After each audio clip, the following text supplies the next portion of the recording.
À la SLN, des reclassements, mais toujours pas de réouverture sur le site de Kouawa. Le comité central d'entreprise a fait le point ce lundi matin. À ce jour, 117 salariés sur 179 ont été reclassés sur les différents sites miniers du territoire. Le point avec Olivier Joneman et Nicolas Fasquelle. Déjà 36 jours de blocage à Kouawa et des conséquences en cascade à Nouméa. Pour alimenter ses fours, la SLN doit acheter du minerai réputé basique aux petits mineurs. Auparavant, ce minerai provenait de Kouawa. Or, il est indispensable à la chimie de la fusion car il contrebalance l'acidité des minerais de la côte ouest. Cette situation provoque l'inquiétude des syndicats. Le plus important d'entre eux, le SGTINC, redoute des menaces directes sur l'emploi et la production à Doniambo. Il ne s'explique pas pourquoi l'accord trouvé la semaine dernière s'est soldé par un échec. C'est vrai qu'il y a une solution qui a été presque trouvée et on espère tous que la situation rentre dans l'ordre.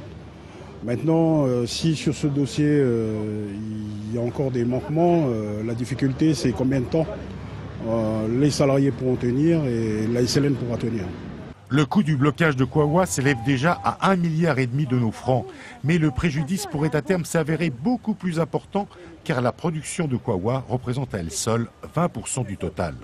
Ce qui a été annoncé aussi, c'est que je ne pense pas que la SLN a l'intention de fermer le site de Kouawa.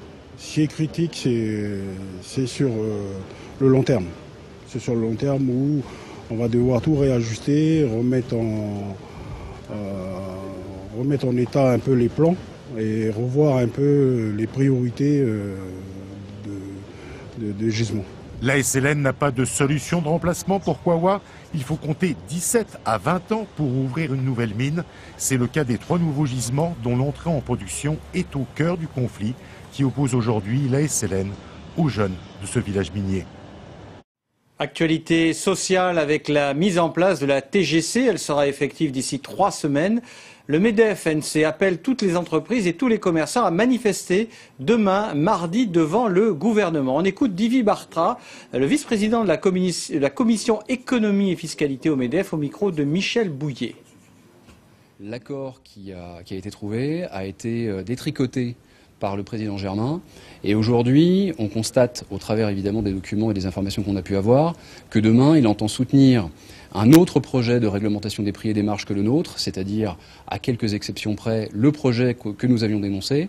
Et pour nous, c'est évidemment tout à fait inacceptable. Donc, on se mobilise. Demain matin, on appelle l'ensemble des entreprises et les salariés également à se présenter devant le gouvernement pour rappeler à l'ensemble des élus du gouvernement qu'il faut à tout prix adopter, étendre l'accord qui a été trouvé par l'intersyndicale et le MEDEF et ne surtout pas aller vers un projet de réglementation qui pourrait être tout à fait dangereux pour l'économie et pour les entreprises en général. À noter que l'ensemble des stations-service du pays seront fermées dès 8h à midi, demain mardi matin. Certains commerçants devraient garder leur rideau baissé. Et puis, en prévision de la séance du gouvernement de demain, relative justement à la TGC, le parti Calédonie Ensemble a organisé une conférence de presse cet après-midi. On écoute Philippe Michel, le secrétaire général de Calédonie Ensemble. Après expertise par les services de la Nouvelle-Calédonie, l'accord proposé par l'intersyndicale et le MEDEF ne permettra pas aux Calédoniens de profiter d'une baisse des prix à l'occasion de l'entrée en vigueur de la TGC, notamment dans les 2 secteurs les plus critiques que sont la distribution alimentaire, hygiène et entretien et les pièces détachées automobiles qui sont en tout état de cause les 2 seuls secteurs concernés par une éventuelle réglementation des prix temporairement pendant 12 mois. Grosso modo, l'accord intersyndical MEDEF n'induira aucune baisse de prix, voire même une augmentation dans le secteur des pièces détachées, alors que celui proposé par le gouvernement induira une baisse de prix de 10% dans l'alimentaire, l'hygiène, l'entretien et une baisse de 15% dans les pièces détachées automobiles, ce qui est attendu par les Calédoniens. Au chapitre politique à présent, il est arrivé samedi soir, Laurent Wauquiez, et il a débuté ses visites politiques sur le Caillou, un séjour au cours duquel le président des Républicains, invité par le rassemblement Les Républicains, entend aussi rencontrer les autres mouvements politiques. Compte rendu avec Gwen Kemener et Cédric Michaud. Premier entretien politique de la journée avec le groupe UCF-LNKS au Congrès. Malgré des idées radicalement opposées, l'ambiance est au respect mutuel. L'entretien aura duré 45 minutes. J'avais quand même en tête que je parle peut-être là avec le futur président de la République française. Donc c'était intéressant de lui faire passer ce message. C'est que nous sommes un pays océanien avec les relations avec l'Australie, la Nouvelle-Zélande et l'Asie, et que c'est là où il faut maintenant désormais aller chercher la croissance. Et il faut que l'État français actuellement et demain puisse aussi nous aider à aller chercher la croissance ici, de façon à ce que nous puissions être autonomes financièrement pour notre pays. Ce que je leur ai dit, c'est ma conviction intime. C'est que la protection de la France, la Nouvelle-Calédonie dans la France, c'est aussi la meilleure garantie pour les Kanaks. La meilleure garantie de respect de leur culture et de leur identité, la meilleure garantie pour le système social, la meilleure garantie pour l'emploi. Ce que je leur ai dit, c'est que continuer à faire monter, à protéger, à élever aussi la place des Kanaks dans la Nouvelle-Calédonie, eh ben, je suis convaincu que c'est mieux avec la France que sans la France. Vous pensez qu'ils vous ont entendu? En tout cas, moi je les ai écoutés et je pense qu'ils m'ont écouté aussi. Autre entretien avec les Républicains calédoniens, dont certains membres se revendiquent du parti présidé par Laurent Wauquiez.